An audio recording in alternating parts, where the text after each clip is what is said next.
اور ماشاءاللہ آپ حضرات بیٹھے بھی رہے، اللہ تعالیٰ آپ کے اس قربانیوں کو قبول فرمائے۔ کچھ باتیں یہ ہیں کہ یہ جو وقت ہے یہ اصل امانت ہے، اس پر خاموشی ایک جرم ہے۔ یہ جو ہمارا مجموعہ آیا ہے، ہم سمجھ رہے ہیں کہ ماشاءاللہ کافی مجموعہ آیا ہوا ہے، اور ایک وہ مجموعہ ہے جو باہر ہے، ابھی تک یہاں نہیں پہنچا ہے، اور اپنی دکانوں میں، اپنے گھروں میں اور اپنے کاروباروں میں مشغول ہے۔ تو یہ بات سمجھ لیجیے کہ آپ اسلام کے بھی مجرم ہیں اور مسلمانوں کے بھی مجرم ہیں۔ اور ایک بات جو بہت ضروری میں آپ سے عرض کرنا چاہ رہا ہوں، اگر اس معاملے میں اگر آپ خاموش رہیں تو آنے والی نسلیں آپ پر لعنت بھیجیں گی۔ اگر یہ مسئلے میں اگر آپ نے خاموشی اختیار کی تو ایک بات اچھی طریقے سے یاد رکھ لیں، نہ ہماری مساجدیں محفوظ رہیں گی، نہ ہمارے مدارس محفوظ رہیں گے، نہ ہماری خانقاہیں محفوظ رہیں گی، اور نہ ہمارے مراکز محفوظ رہیں گے، اور نہ ہمارے درگاہیں محفوظ رہیں گی۔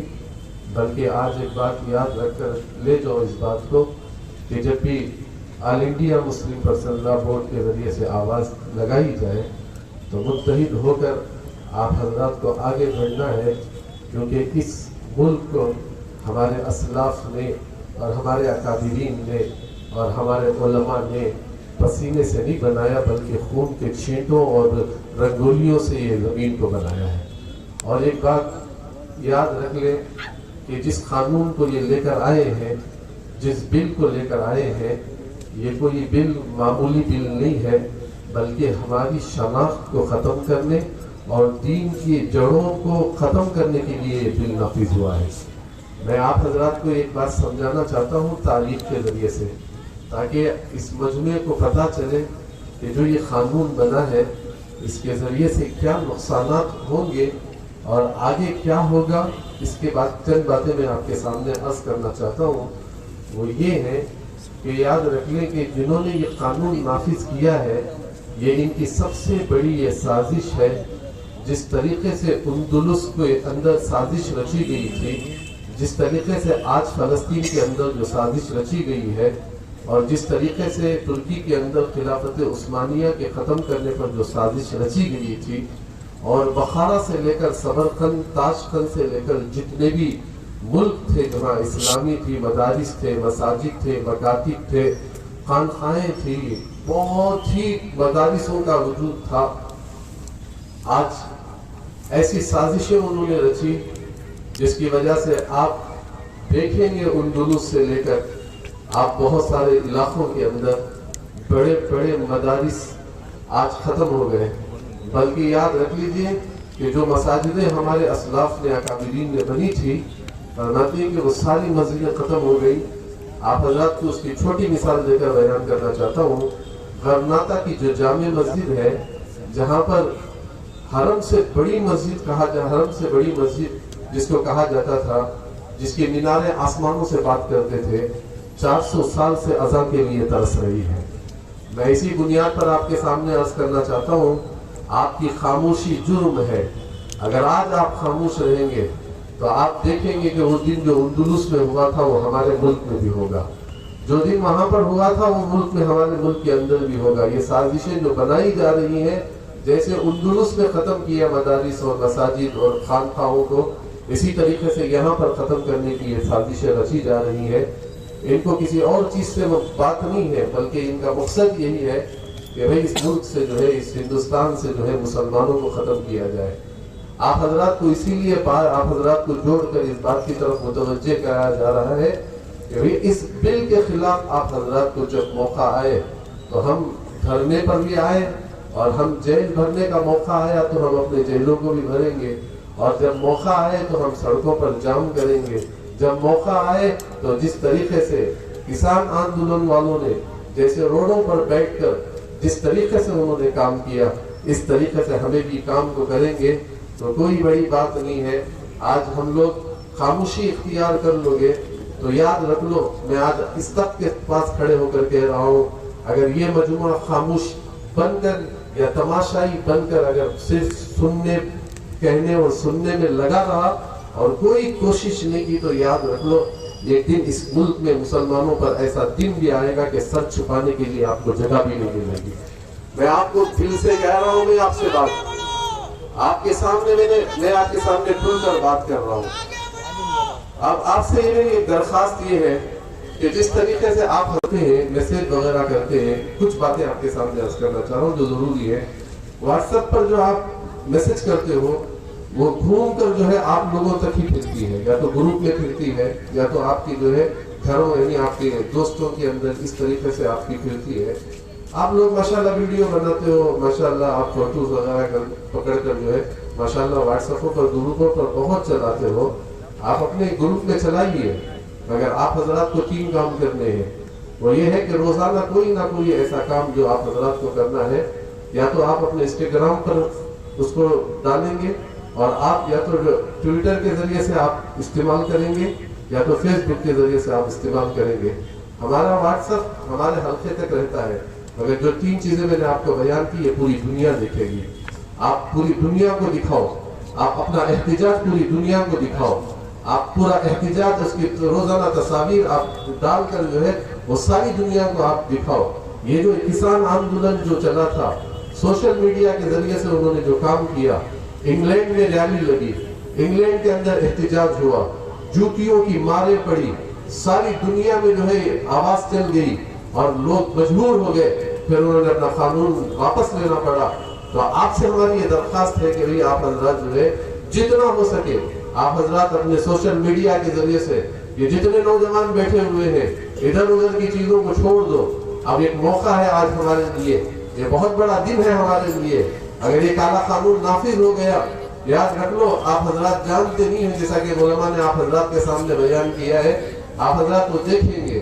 میں اس لیے آپ حضرات کے سامنے یہ درخواست پیش کر رہا ہوں, جس طریقے سے آپ سوشل میڈیا کے ذریعے سے کام کریں گے آپ جو ہے انشاءاللہ وہ دن دور نہیں ہے کہ یہ لوگ انشاءاللہ اپنے قانون کو واپس لیں گے. مگر ایک بات میں آپ کے سامنے عرض کر دیتا ہوں, جو مجھے عنوان ملا گیا تھا, مگر میں یہ عنوان آپ لوگوں کے لیے نہیں پیش کر رہا ہوں, بلکہ یہ میں حکومت والوں کے لیے یہ عنوان پیش کر رہا ہوں کہ آپ حضرات فرماتے ہیں کہ ہمارے اوقاف پر آپ نے قلم اٹھایا ہے اور آپ نے جو ہے قانون پاس کیا ہے, اپنے اس قانون کو آپ نے پاس کیا ہے. میں آپ سے یہ عرض کرنا چاہتا ہوں, آپ نے ہمارے لیے یہ قانون نافذ کیا ہے, یہ جو کالا قانون, جو زہریلا قانون آپ نے جو نافذ کیا ہے, ہم کون ہیں آپ کو یہ بتانا مجھے چاہنا ہے, حکومت کو بتانا چاہ رہے ہیں ہم لوگ. اس پیغام کو ہم سمجھانا چاہ رہے ہیں کہ ہم کون ہیں. ہم وہ لوگ ہیں جو 800 سال سے ہم نے اس ہندوستان کو سجایا تھا, ہم نے اس ملک کو ہم نے ایسے سجایا تھا نا کہ کوئی اس کی مثال نہیں دے سکتا. انگریز آیا تو اس نے اس ملک کو لوٹا تھا, مگر جب ہم آئے تو اس ملک کو ہم نے سجایا. کیسے سجایا ہم نے؟ ہمارا لال قلعہ سجا ہوا ہے, ہمارا تاج محل سجا ہوا ہے, ہمارا قطب مینار سجا ہوا ہے. مگر میں آپ کو ایک بات اس لیے آج حکومت سے یہ عرض کرنا چاہتا ہوں کہ ہمارے اسلاف نے اور ہمارے اکابرین نے, ہمارے پھوپھوں نے جو جس طریقے سے اس ملک کو سجایا ہے نا, آپ حضرات جانتے ہوں گے کہ یعنی جس تاج محل کے اندر یہ لوگ جہاں پر اس کو دکھانے کے لیے پیسہ لیتے ہیں, سالانہ 25 کروڑ روپئے ان حکومت کے خزانوں میں جمع ہوتا ہے. یہ ہمارے وہ اسلاف ہیں جنہوں نے ہم اس ملک کو سجایا تھا, اور اس سے آپ دنیا بھی کما رہے ہو. حتیٰ کہ میں آپ کو ایک بات اور عرض کرنا چاہتا ہوں کہ جو خبر ہے نا, جو خبریں ہیں ہماری خبروں میں جانے کے بعد بھی آپ لوگوں کو دنیا کی کمائی بنا کر دے رہے ہیں. جب تاج محل میں کوئی آدمی جاتا ہے تو تاج محل دیکھنے کی ایک قیمت ہوتی ہے, اور جب شاہجہاں کے مزار پر جاتا ہے تو اس کے دیکھنے کی ایک قیمت ہوتی ہے. تو آپ اندازہ لگا کر دیکھ لیجئے کہ جو ہم نے سجایا تھا آپ تو اسے لوٹ رہے ہیں. ہم آپ سے سوال کرتے ہیں کہ آپ بتائیے کہ ہم نے اس ملک کے لیے کیا نہیں بنایا, کیا ہم نے کتنی بڑی بڑی چیزیں ہم نے نہیں بنائی. لال قلعہ جہاں پر آپ جھنڈا چڑھاتے ہو, جہاں پر ترنگا لہراتے ہو, وہ لال قلعہ کس نے بنایا؟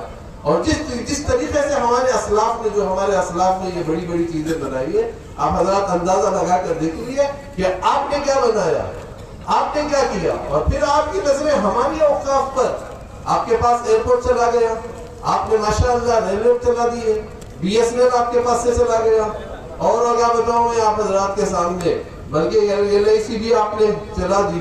اب شاید کہ ہماری زمینوں پر نظر ہے، چلو بھی کم سے کم یہ لوگ ہیں، چلو ان کی زمینوں پر آ جائیں۔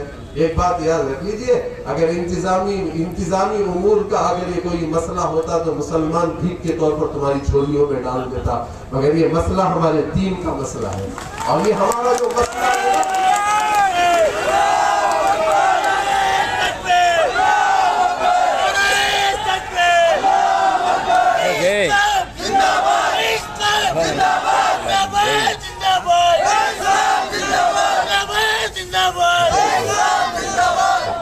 وقت نہیں ہے، کیونکہ اور بھی ہمارے ماشاءاللہ ایک مولانا ہے، ان کی بات کو آپ کو سننا ہے، بس چند باتیں میں آپ کے سامنے عرض کر کے اپنی بات ختم کر دیتا ہوں کہ ہم نے جو ہے نا اس ملک کو سجایا ہے، اور اگر یہ مسئلہ جو ہے ہمارے دین کا مسئلہ ہے، یہ ہمارا مذہبی مسئلہ ہے، اور میں آپ سے کہنا چاہتا ہوں کہ ہم نے جب انگریز اس زمین پر قدم رکھا ہے نا، 101 سال تک ہم نے ان انگریزوں سے لڑا ہے، کوئی اور نہیں تھا، لڑنے والے مسلمان تھے، لڑنے والے علماء تھے، لڑنے والے مسلمان تھے۔ میں آپ کو تاریخ بتا دینا چاہتا ہوں، یہ جو ملک آج گلستان بنا ہے، جس کو علامہ اقبال نے کہا سارے جہاں سے اچھا ہندوستان ہمارا، جو کہا تھا نا حضرت علامہ اقبال صاحب رحمۃ اللہ تعالی علیہ نے، اس ملک کو جو ہم نے سجایا ہے نا، 2 لاکھ مسلمان شہید ہوئے تھے۔ اس ملک کو جو ہم نے بسایا نا، 51,500 علماء شہید ہوئے تھے۔ جاؤ جا کر میں آپ کے سامنے عرض کرنا چاہتا ہوں، جو ہماری تاریخ آپ کے سامنے میں عرض کرنا چاہ رہا ہوں کہ یہ اس ملک کے لیے جو ہمارے علماء نے قربانی دی ہے، جس طریقے سے ہمارے علماء نے اس ملک کے لیے اپنے جانوں کی قربانیوں کا نذرانہ پیش کیا ہے، اس کی مثال کوئی دنیا میں نہیں دے سکتا، بلکہ اپنے گھروں سے نکلے کفن لے کر، ایسے نہیں نکلے، ہم نے چاپلوسی نہیں کی کسی کے سامنے، انگریزوں کے سامنے سر نہیں جھکایا، ہم نے معافی نہیں مانگی ان انگریزوں کے سامنے۔ جلتے ہوئے لاشوں کو دیکھ کر بھی مسکرا کر انگاروں میں کودنے والے یہ علماء تھے۔ اس ملک کو ہم نے سجایا۔ آج جس کرسی پر آپ بیٹھے ہو وہ ہماری رہنمائی پر بیٹھے ہو۔ اگر آج ہم نے قربانیاں نہ دی ہوتی تو آج غلامی کا توق پہن کر تم جوتیاں ان کی سیدھی کرتے ہوئے رہتے۔ آج ہم نے یہ بہت بڑی قربانی اس ملک کے لیے دی ہے، اور ہم سے ہمارے اوقاف پر تمہاری نظریں، ہماری اوقاف پر تمہاری نظریں۔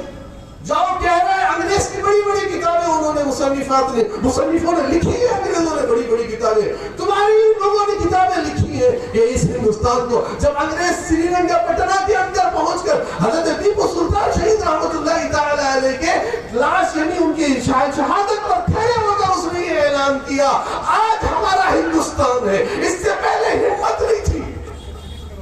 آج اگر اس ہندوستان کو فخر ہے تو وہ مسلمان سے ہے، اگر آج ہندوستان کو فخر ہے تو ہمارے سے، جہاں ہم نے اپنی لاشیں جھاڑوں میں لگائی ہوئی تھی، پشاور سے لے کر چاندنی چوک تک جتنے درخت تھے وہاں علماء کی لاشیں لگی تھی، 7 دن تک لاشوں کو نیچے نہیں اتارا گیا تھا۔ وہ کون تھے؟ ہم تھے۔ وہ ہماری عورتیں بیوہ ہوئی، ہمارے بچے یتیم ہوئے، ہمارے جسموں کو سور کی چربیوں میں لپیٹ کر تندوروں میں ڈالا گیا، وہ علماء تھے۔ توپوں میں رکھ کر ہمارے جسموں کو جو کھیلا انہوں نے، جیسے کاغذ بھی کرتا ہے ایسا مسلمانوں کے جسموں کے ٹکڑے اٹھے تھے آسمانوں میں۔ تب اس قربانی پر اللہ تبارک و تعالیٰ نے اس ملک کو آزادی دی، اور آج ہمارا حق چھیننے آ پائے۔ میں یہ حکومت سے عرض کرنا چاہ رہا ہوں، جاؤ شاملی کا میدان گوائے، جاؤ آپ کو میں کہہ رہا ہوں بالا کوٹ کا میدان گوائے، جاؤ مراد آباد گوائے، جاؤ نیوٹ گوائے، جاؤ امبالہ گوائے، جاؤ جتنے بھی جا کر آپ، بلکہ میں یہ کہتا ہوں کشمیر سے لے کر کنیا کماری تک، بلکہ راجستھان سے لے کر آسام تک کی زمین بھی کھود لو، ہماری ٹھڑکوں کی ہڈیاں تمہیں ملیں گی۔ میں آپ کو یہ یاد کرنا ہے، حکومت کو میں یہ کہنا چاہ رہا ہوں، بلکہ میں یہ سمجھانا یہ چاہ رہا ہوں کہ آپ ہمیں وہ مقام دیجئے، کبھی آپ ہمیں کھڑے ہو کر ہمارے ریزولوشن پر یعنی سوال اٹھاتے ہو، ہمیں کمزور دکھاتے ہو، اگر ہم نہ ہوتے تو تم غلامی کا توق پہن کر رہتے۔